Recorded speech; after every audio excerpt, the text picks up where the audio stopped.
And what up, Virginia Jets fans? This is your club president, Adam. I am not recording live from the studio apartment in Newport News, Virginia. No, I'm down here on location in Cary, North Carolina.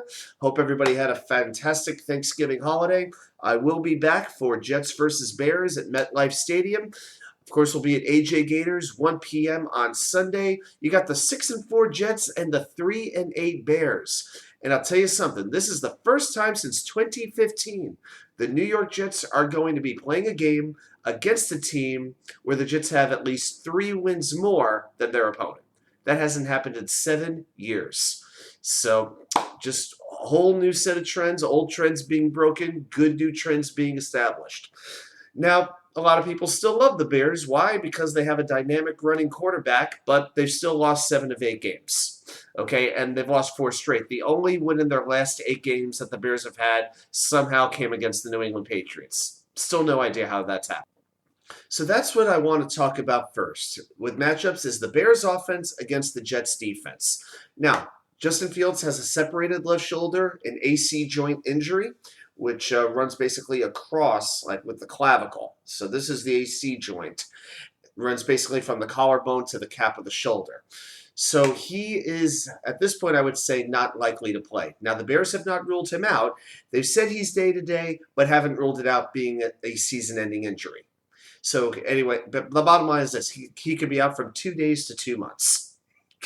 Just makes absolutely no sense. All I can tell you is when I had a separated shoulder, when I had an AC joint injury, I couldn't lift my arm past here for over 2 weeks. So to me, it makes no sense. For a team that's going absolutely nowhere, the Bears would be committing malpractice if they let Justin Fields play this game. Trevor Siemian will be the Bears' backup quarterback, former Jet, who lasted about 3.5 minutes for Myles Garrett knocked him out a couple years ago with a season-ending injury. I will tell you this much about Fields. He's scored 7 touchdowns. He's run for 834 yards. Only 4 running backs have run for more yards than that. So his running prowess is fantastic, but he's also fumbled the ball 8 times. So he's very, very prone to turnovers. The Bears are last in passing yards in the league, just 128. Okay, and the Bears have allowed more sacks than any other team in the league. 40 sacks in 11 games. And against a ferocious Jets pass rush, regardless of who's quarterback, the Jets front 4 should be able to tee off against either Fields or Siemian. Now, that comes really down to the offensive line. They got a pretty good run-blocking offensive line. You've got Braxton Jones at left tackle, Cody Whitehair at left guard. They could block pretty well, but the pass blocking has struggled mightily.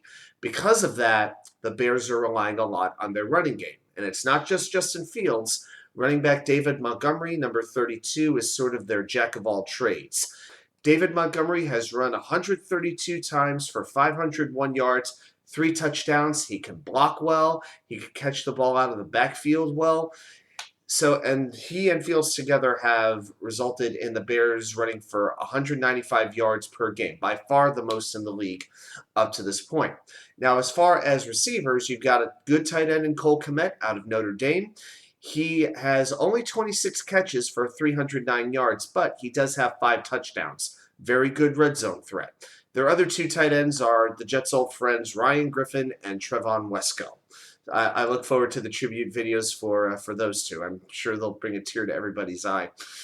At wide receiver, their leading receiver is Darnell Mooney, 40 catches on 61 targets, 2 touchdowns, 493 yards. They did trade for Chase Claypool, since Justin Fields definitely needed more weapons. So they acquired Claypool, young receiver from Pittsburgh.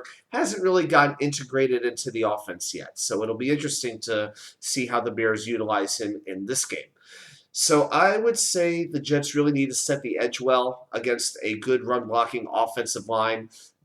It always seems like I'm saying it's a big game for the linebackers. Now, not as much if Fields isn't able to go in this game. But I really believe that this is a game where the Jets defense should absolutely thrive. Montgomery is not a running back that they can't stop, and he's really the biggest threat on this offense. All right, now that we've got that out of the way, let's flip the script. Jets offense against the Bears defense. Well, with Mike White at quarterback, I'm not counting on a whole lot of deep passes down the field. Mike White loves to throw the ball behind the line of scrimmage, 10 yards or less. He loves to throw it to the running backs. In the game against Cincinnati last year, he had 49 pass attempts. 14 of them went to Michael Carter. It was really the Michael Carter game more than anything. Okay. Now, as far as the Bears defense, they don't have Robert Quinn and Roquan Smith anymore. They were both traded away before the trade deadline. They lost their best tackler and their best pass rusher. It took the heart and soul right out of this defense. They're allowing 25 points per game for the season. Only 4 teams have allowed more. But in their last 3 games, the Bears have allowed 35 points per game. The defense is struggling terribly right now. The run defense has really been a problem. They're allowing 142 rushing yards per game, and they can't get to the quarterback either. 15 sacks in 11 games. That's 31st in the league. They're last in the league with 31 quarterback hits. The only time they can get anywhere near the quarterback is if they blitz. They are blitzing close to half the time now. Their last game against Atlanta, they blitzed 45% of the time. The game before that against Detroit, they blitzed 50% of the time on all passing attempts. And not a single defensive lineman. Despite that, not a single defensive lineman has more than 2 sacks this year in 11 games for the Bears. That is terrible. The one thing the Bears do well, though, is they do take the ball away. 15 takeaways, pretty solid. Their safety, Eddie Jackson, is very adept to doing that. 5 passes defended, 4 interceptions, 2 forced fumbles. One of the big losses the Bears are going to have, their secondary is very limited. There are 2 rookies in the secondary, Jaquan Brisker, the safety, and Kyler Gordon, who would most likely be their slot corner, defending maybe Elijah Moore this week. Both are out with concussions, and those are going to be pivotal losses for them. Another player to watch, though, in the front 7, if I had to give you one guy, is Jack Sanborn, number 57.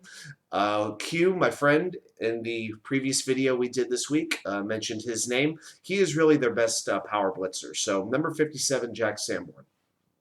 And we'll just throw 1 or 2 game notes out really quick. Cairo Santos is the Bears kicker. He hasn't been too great this year. He's only 20 for 23 on extra points, one of the lowest percentages in the league. He is 15 for 16 on field goals, though. It is supposed to rain at MetLife Stadium this Sunday.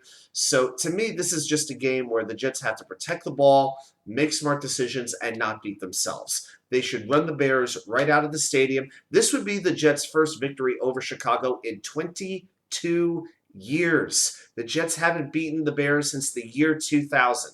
There's no excuse for not beating this team. None whatsoever. Coaching, talent, the Jets are simply better. All right, let's get into some club notes real quick. So it's going to be 1 p.m. AJ Gators. Remember, we're doing our Toys for Tots drive. So remember, bring in unwrapped, unopened toys. And we're going to collect them all together over the next couple of weeks and donate them a little bit down the road. So we appreciate all your donations. You guys did a fantastic job donating last year. I can't wait to see how much we all bring in together this Christmas season. And also, halftime, we will be doing trivia. The topic will be the New York Jets draft history, the illustrious draft history that it is. So, Know your Jets draft. We'll be having the same situation as we always do. 3 players will be selected, and the prize will be a $20 gift card to the Jets online team store. All right, well, that's it. I can't wait to see everybody on Sunday. Let's do what we always do. Be proud, be loud, show out, go Jets.